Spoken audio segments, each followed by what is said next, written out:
Not shaky, just, the palm sweats. You always have the palm sweats, though, so we're used to it. We're the 13th episode, second in December. Second episode in December. My mic is a little bit wobbly today. I can feel it. How many times do you think he's going to knock his mic down? I know, that is a good question. Well, welcome, everybody. We are excited to have Matt on. We had some technical difficulties. We finally got the third mic set up. Yeah, I think it's working. Brennan did a good job getting that all hooked up, so hopefully it sounds good. Good job, buddy. Appreciate it, bud. But yes, Matt, we're excited to have you.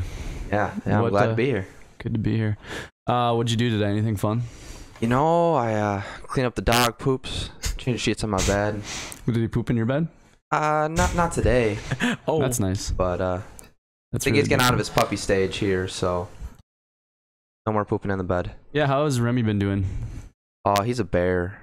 Brent saw him last night. He nearly knocked me over like 3 times. He's a monster. You still love having him? Oh, absolutely. It's like a son. A son? Like a son. Do you ever feel like you're tied down to having a dog at your house? No, you have to take care of him? I'm used to having dogs, and he's to the point now where he can play on his own, and he doesn't need me to constantly take care of him. He can play with friends now. Yeah. He can watch himself. His older sister. Sophie. Oh, yeah, Sophie. I forgot you had Sophie still. Well, everybody, we're going to introduce Matt here and kind of tell you where he's from and how we know Matt, and kind of tell us a little bit about yourself. So, Matt, tell us how you got here to this podcast today. How did I get? Well, no, I'm just kidding. You can just tell us. Basically, since high school on. High school is when we know you. Mm-hmm. We all live here in the same development, the Lakes. So, we'd spend a lot of summers playing basketball, swimming, messing around in the neighborhood, and went to the same high school. They played basketball, I played baseball, so they had that connection, but it was still really fun. We were the Wall Boys for a while. That's a story. WB4L. But, it's devastating. It's tough. It's devastating to be known as a Wall Boy. It's a tough time. Tough time in our lives. Yeah, it was. But we all graduated high school together and stay close. There's not a lot of people that I talk to from high school, boys. So That is true. I think it's a blessing. Sure. Absolutely. Yeah. So yeah, nowadays, I went to North Central University, played a little bit of D3 baseball there, graduated with a business degree, and now I'm a trim carpenter. And I'm also a panel gold vendor, just like Brennan. Hey. Okay. We are the bread boys. You should explain to the audience a little bit about the business you are possibly going to be starting in the next couple of years. So actually, it has actually started now. It's Juve Construction. It's gonna turn into a. What happened to Rejuvenation?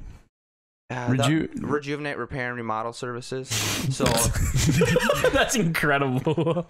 Right. So Rejuvenate is my favorite. Yeah. So that was my repair remodel business, but right now I'm in new construction.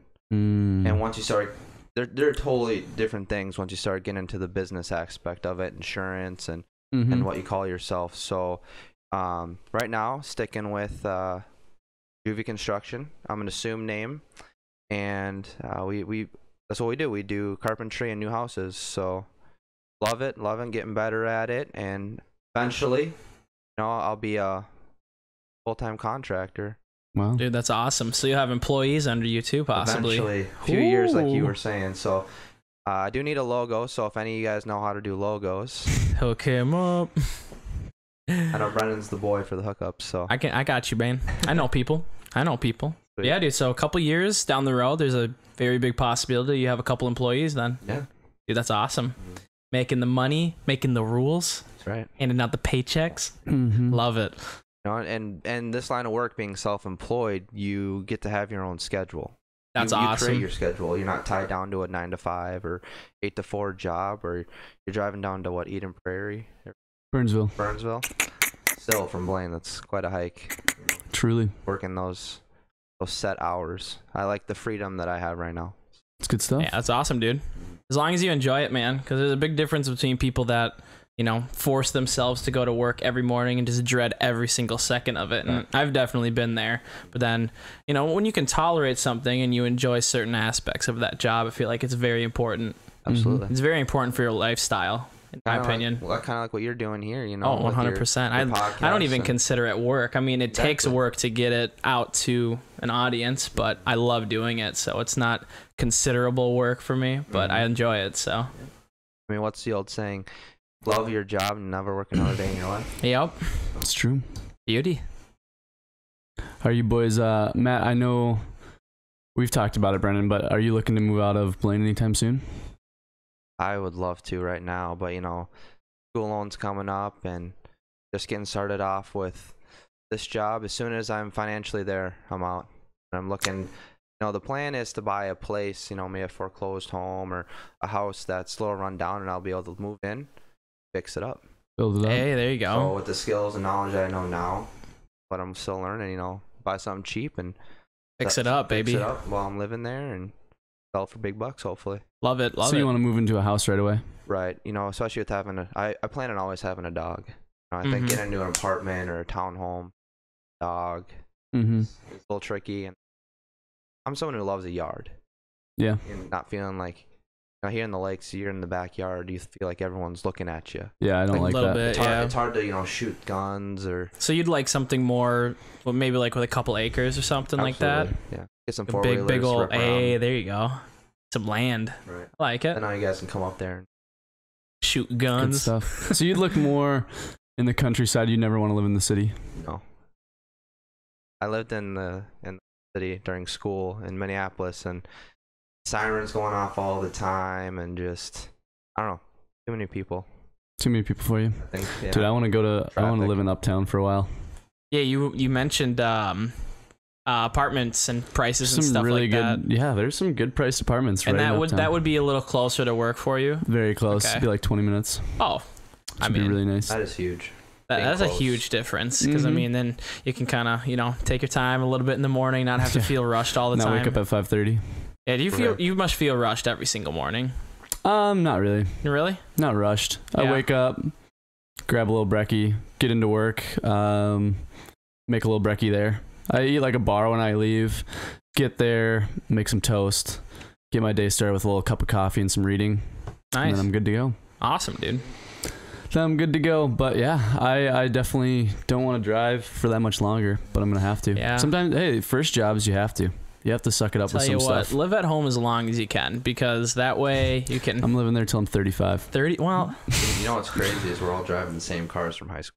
Yeah. Yeah. With all the miles we're. I'm almost at 285,000 miles on my Audi. Yep, I'm almost at 270. So I'm at 155. Yeah. The banana boat's at 155 already. She came in at 100, over 100. Okay. So it's been doing pretty good. Doing good. Yeah. Yeah. This job has been putting a lot of miles on it, just because I live so far. But right on. It's worth it. I love the people. Yep. I'm looking to buy a truck. Like a big truck. So you want truck, couple 4-wheelers. A boat. A boat. A boat. Is this in the future? These are future goals.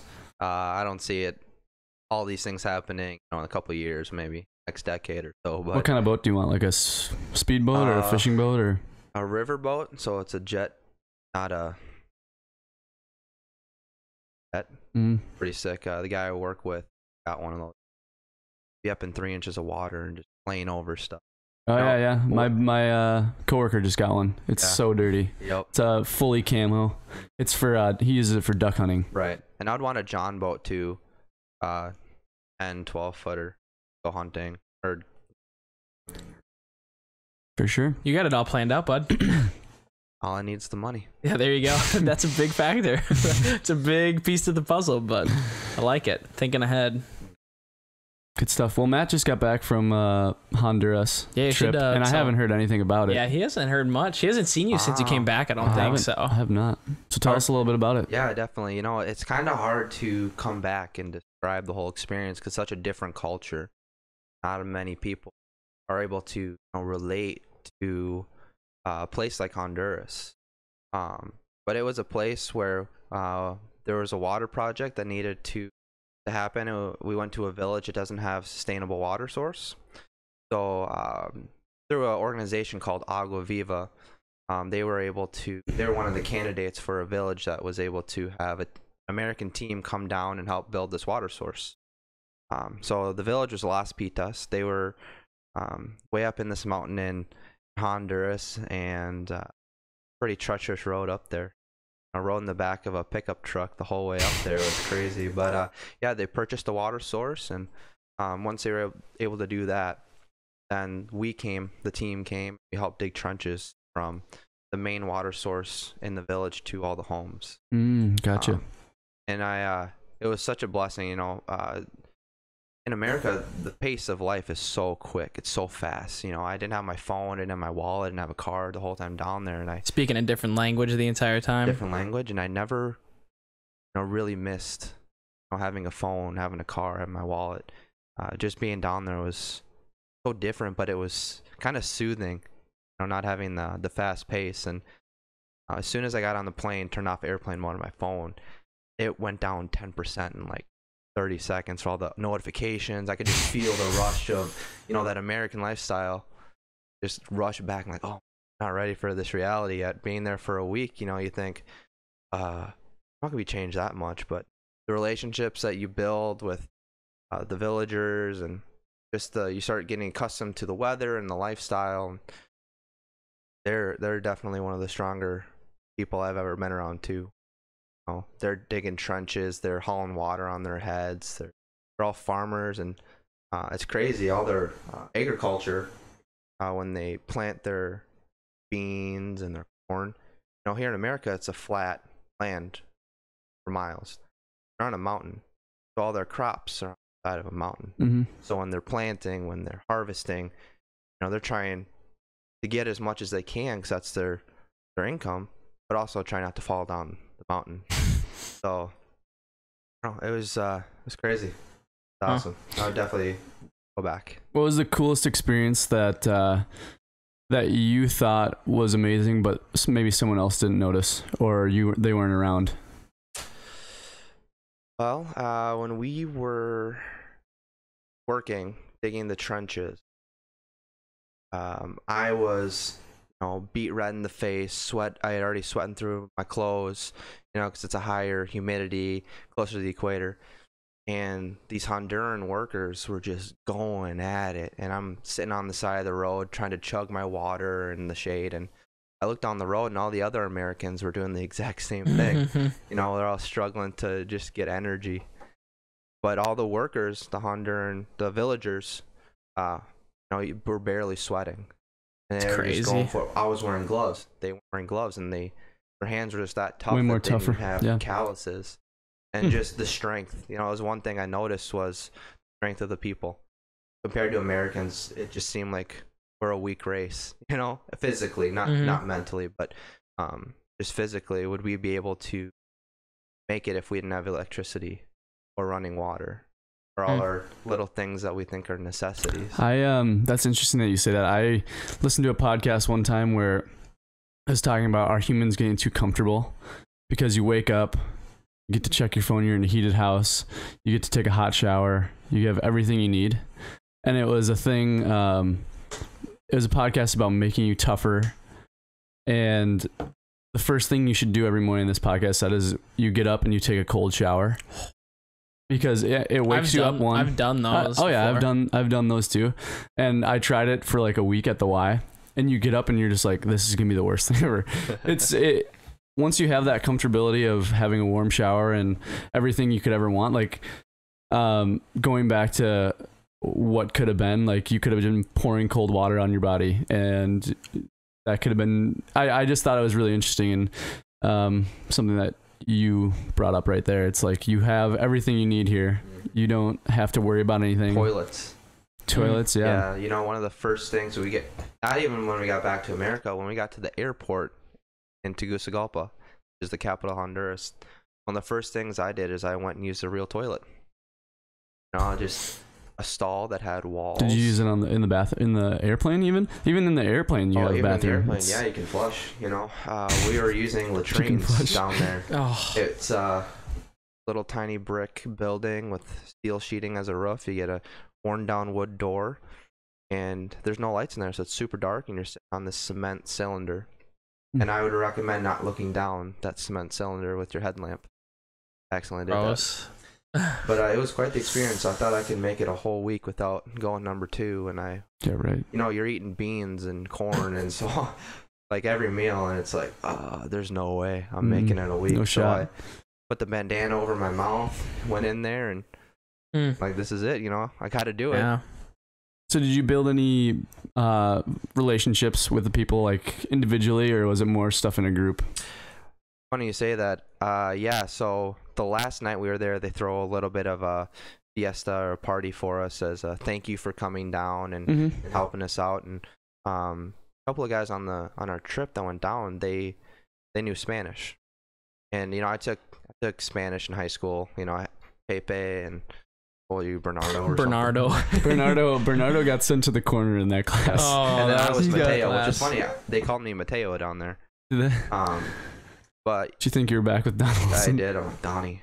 Kursky.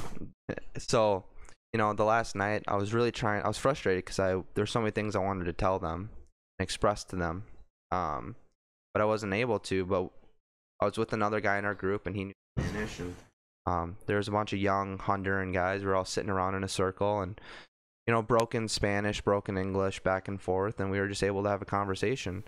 And one of the younger guys had a Facebook. Like, dude, give me your name. I'm gonna look you up on Facebook. And today I got a friend request from a Honduran guy. And I remember his face. I didn't remember his name, but his family is one of the most loving families that was down there, loving on us and caring for us. We were never hungry because they were giving us so much food. I know there's some people that are very against short-term mission trips. What do you think about them?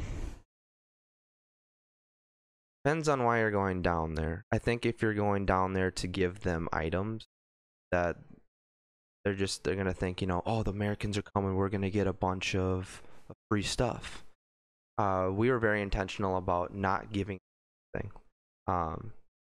Our thing was building relationships and helping provide water, the village. And there was the last day, there was this little boy that I had grown pretty close to. His name was Yosimar. He wanted my baseball hat, and I remember I wanted to give it to him more than anything. I don't need this hat. I got hats at home. But I remember it's like they were talking to us about how it's kind of like a virus. Once you start handing out material items to them, it just becomes, can I have this? Can I have that? Yep, and it would totally distort why we were going down there. So I told him, like, I need my hat, and I felt terrible about it. But even though it was a short-term mission trip, I still think we made a huge impact building the relationships that we did and just loving on them and them loving on us, and I think there's going to be a lasting impact. Yeah, a lot of people think with short-term mission trips that you go down there, you help them out for a week, and then it's like, all right, I'll never see these people again. Right. You build a relationship, but it's done after that. And I think the one thing that frustrates me about people who say that they're not impactful is that those people are going down there and they think that they're doing it just for those people, but they don't go down there thinking like, these people are going to have even bigger impact on my life than I will on their life. So I was blessed more than I thought. Like, I thought, I'm going down there to help them. But the growth that I have experienced being since I've been there and back is tenfold. You're back? Wait, being back. I thought you said your back is stronger. Well, it's a little bit stronger actually with how hard I work there, but I'm sure. It's good to have you back, Matt. What is there anything else about the trip that you wanted to share with the? There's one thing. Okay. Go for it. So one of the mornings we woke up, we had a schedule where we'd wake up early. We would wake up with the sun, go to about the sun. We'd wake up, have breakfast, grab our gear, and then go down the road to start digging trenches. One of the mornings, one of the villagers came up holding an armadillo, had its legs all tied up and the tail was chopped off, but it's still alive. And so I was like, dude, that's awesome. Can I get a picture with it? I got a picture of this armadillo. Anyways, go work on the hill, come back for lunch. And they didn't give us a lot of meat because they don't have a lot of meat to feed us while we're down there. There's this little bowl full of meat.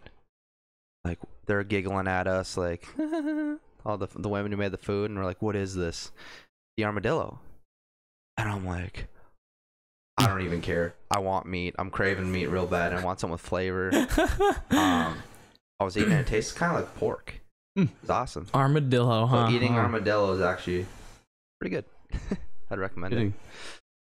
Maybe we'll have to cook some up around the bonfire next time. Yeah, next time we see a diller around here. A diller. Dilly. Well, that's awesome. It's good to have you back. Sorry, I'm sending out a tweet real quick. But tweeting Donald Trump. Yeah. I'm tweeting Don or tweeting Don. So you had some lasting impacts, some lasting relationships maybe through Facebook. That's the beauty of social media. Yeah. We're all is that connected. You can do that now. How many people were you with every day? Or how many people were in that village? Oh man. Somewhere between 100 and 200. It wasn't that big of a village. A lot of them were kids running around, and the team that went down, the Americans, there were only 9 of us. 5 of us from Minnesota and 4 of us from Chicago. Oh wow.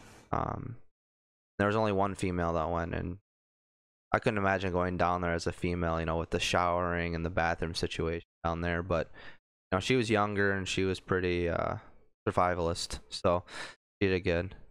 But yeah, the relationships that you build, not only with your team members, but down there, it's just crazy. You think in a week time, you don't even speak their language, how are we gonna have a lasting relationship or get that close? But it happens when you're vulnerable and you're just loving on people. Yeah. Good stuff. Good stuff. Well, Matt, I listened to a podcast and I love this question. It's super random. What is the last purchase you made of $100 or less that has impacted your life the most?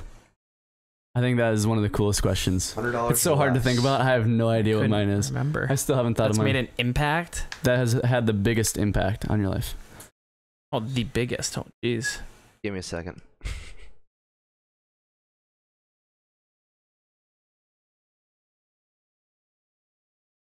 I can think of ones that are over 100. Yeah, that's for sure. I'm trying to think of mine. I think I got this little thing in my car that, in the past I haven't been able to listen to Bluetooth. I got this thing that I can listen to Bluetooth, so now I can listen to podcasts, I can listen to music. I just love it. It gets my day going. Nice. That's mine. I think under kind of changes the morning, and changes the ride home. For sure. I've always wanted to get those ear pods or whatever they're called. Those are $160 though. I know they're super expensive. So I work outside, right? Mm-hmm. And I never had owned a pair of long johns until this year. And working outside, all day in the cold, it kind of blows. So I got some long johns that I wear every day, under $100, and they have been lifesavers for me. And wool socks. Warm apparel here in Minnesota when you're building a deck or combing AC units. That was a random job we did, but you're outside all day in the cold, and having warm apparel under $100 is kind of nice. Someone said in the chat, wireless silent mouse for $20. So freaking good for recording to go. Hey there, Nova. That's awesome though. So you see yourself being in construction for a long time? That's the plan right now. My body is in good shape. I don't have arthritis like a lot of the guys do. My knees are good. Just got knee pads, so I'm hoping that $27 purchase will save me thousands in the future. But as I grow, as I get more clientele, get to know more contractors, I want to become more of a business owner. Hiring employees, saying, okay, we got a job to trim. I'm going to send you guys out because I trust you and I've trained you to do it. And I can... So you'll be the middleman. Right. I could take a cut of the money, make money myself, but also pay them. So being a business owner eventually.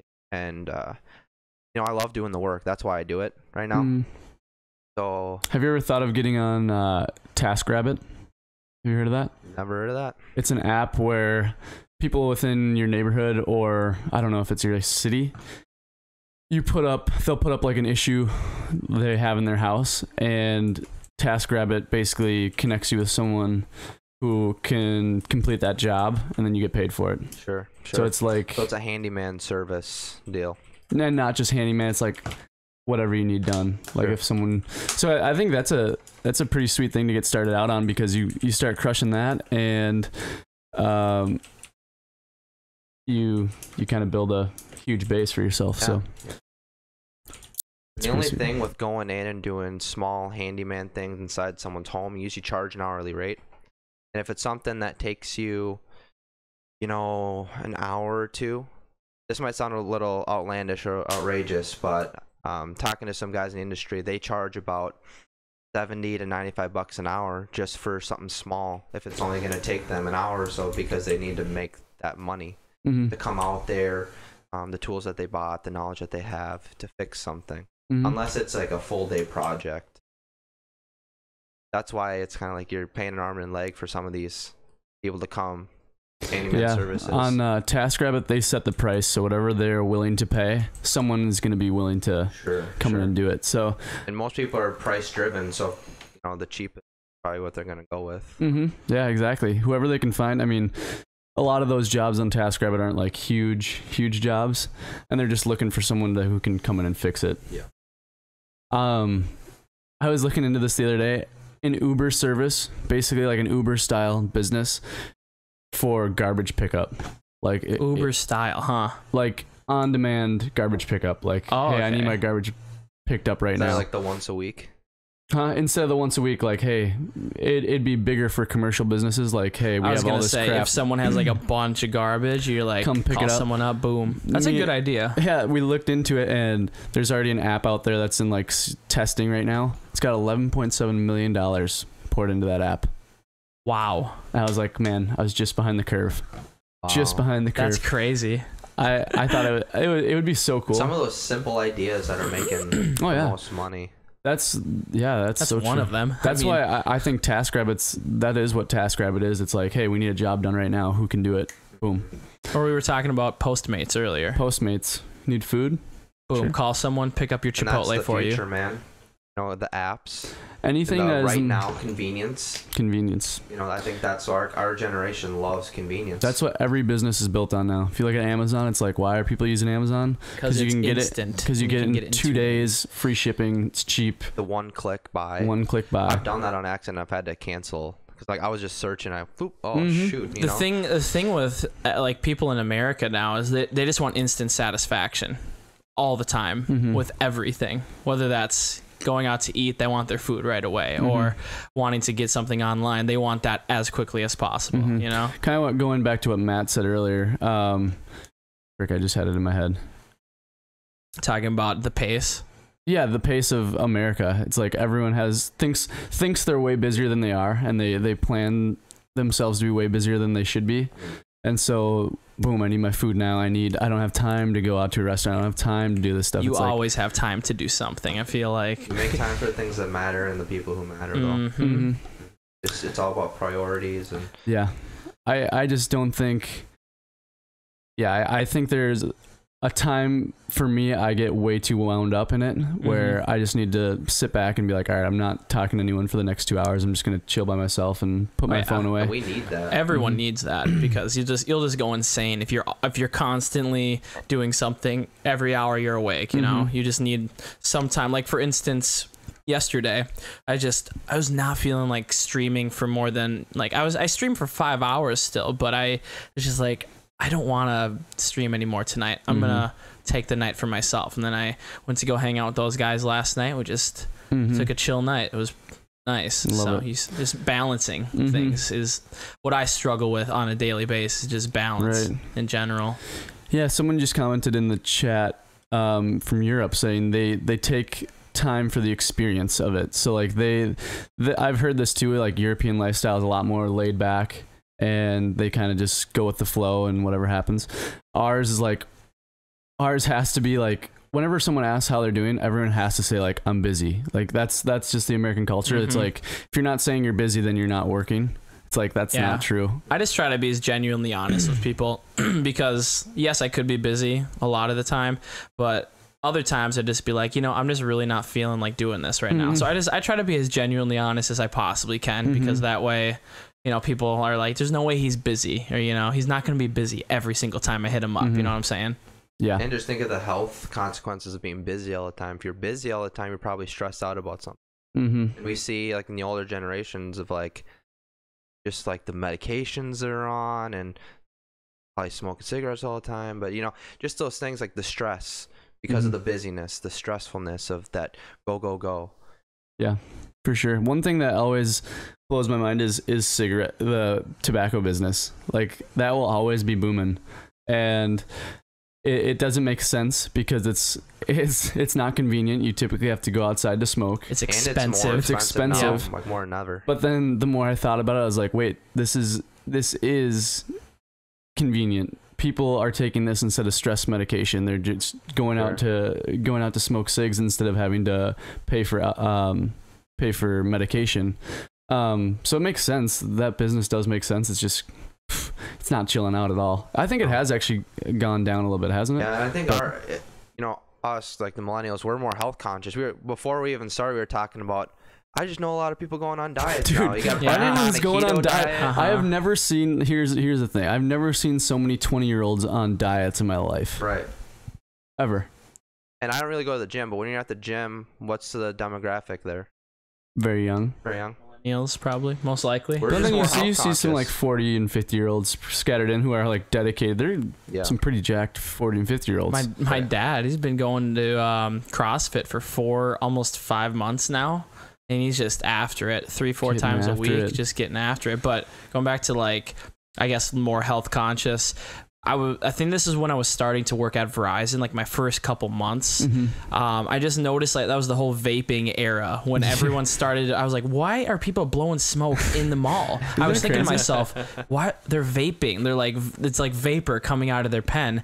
And I know it's not, I mean, it's still smoking. There's still nicotine in most vapes. I mean, you can get the flavored ones, I guess, but most people do it to try and chill on the nicotine, but still get that satisfaction of, you know, relieving stress, as he said, you know, from smoking or getting a little bit of nicotine or whatever the case may be.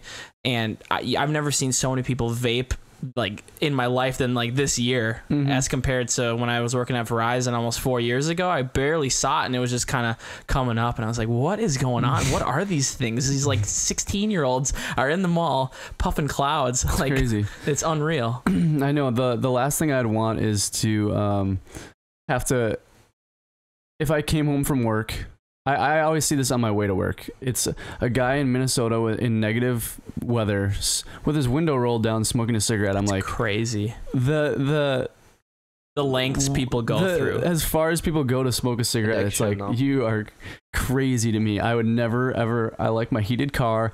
I like to jam out, and I don't know, the smell of cigarettes is just not attractive to me. It's probably my biggest turnoff in the world, if I could be honest with you. What's your guys' biggest turnoff? Biggest turnoff in the world. Ignorance. Let's go through.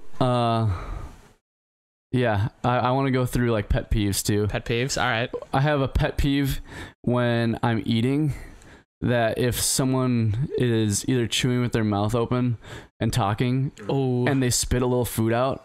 Oh, what? That is the worst thing ever. I literally I'm like, if any of that got in my food, I don't want to touch it anymore. Sure.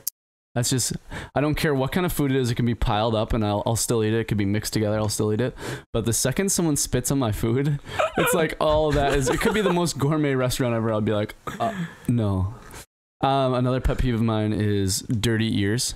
Ooh. Really? If someone has dirty ears, if you catch a glimpse of it, it's the grossest thing ever. You would just want to throw Q-tips at them. Oh, you literally, I Q-tip my ears every single day. Right, After a shower. Yep. Sorry, I just took that mic. Someone else go. No, that's fine. Pet peeves. One of my biggest ones is when someone always thinks they're right no matter what. Drives me insane, by the way. Obviously cigs, I guess, but I guess like another little one, teeth, dude. If you don't try to take care of your teeth in just like the slightest bit, doesn't have to be the perfect pearly whites, but like if you can really tell someone doesn't do anything with their teeth, it just is so gross to me, dude. Like I would never kiss that person, you know, or I would never get close to that person. I'm sorry.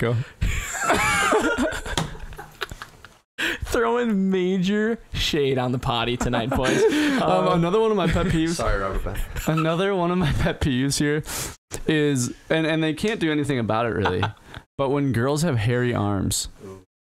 That's all there was a girl in our high school. school. I know you can't do anything. You can shave. About the lip. Oh, You can wax that shiz. You can wax that, can't you? Max or Max. What's one of your pet peeves? Let's see. You know, last night we were watching Get Out.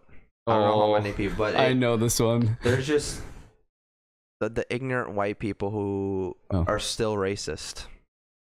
You know, racism, especially towards black people. Like, we're totally past that. You know, we should be, and I hate when it comes up. That's a pet peeve of mine, is when someone's just ripping on someone and being racist. Someone commented,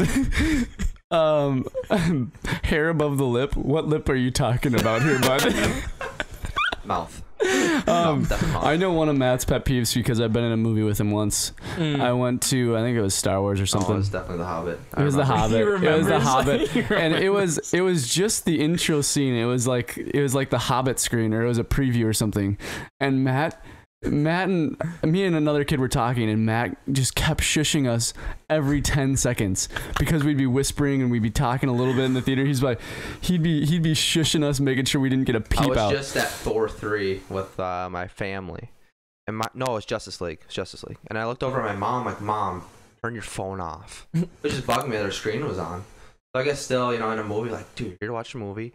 Why are you talking? Why on your phone? So I get those, you know, in a movie you go and they have the little intro of the silence your cell phones. Yeah, silence your freaking cell phones. Trying to watch this movie. One thing that bothers me that I noticed is my mom on her iPad. When she gets home, it's like I got another pet peeve when you're done. She plays games and is like zoned out for like 2 hours. It's like crazy. It's like you could say the most, like amazing thing to her and she just wouldn't bat an eye. It's like, are you even here? Right. No, like, my mom's like that too. But another thing that a pet peeve of mine, you know, talking about how your mom's on her iPad. My mom will go on Facebook. Oh, my mom. My dad will go on Facebook and they'll tell me about all these random freaking people. I'm like, hey, you know what? I'm trying to care, but I don't care. I don't care that this person got a haircut. Or that, you know, someone's dog got their teeth brushed. I don't care about the random stupid videos on Facebook that's every second now. I don't care about it. I mean, how many times have I told you guys I don't have Facebook? Like, I don't even download it on my phone anymore.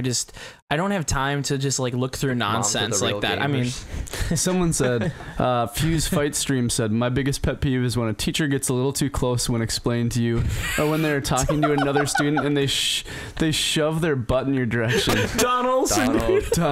It was more the groin area though. Right on the desk. Sweat that beat it down his forehead and dripped onto the desktop. That was unbelievable. The crazy thing to me is that he would wear khaki pants and he would never swass, but his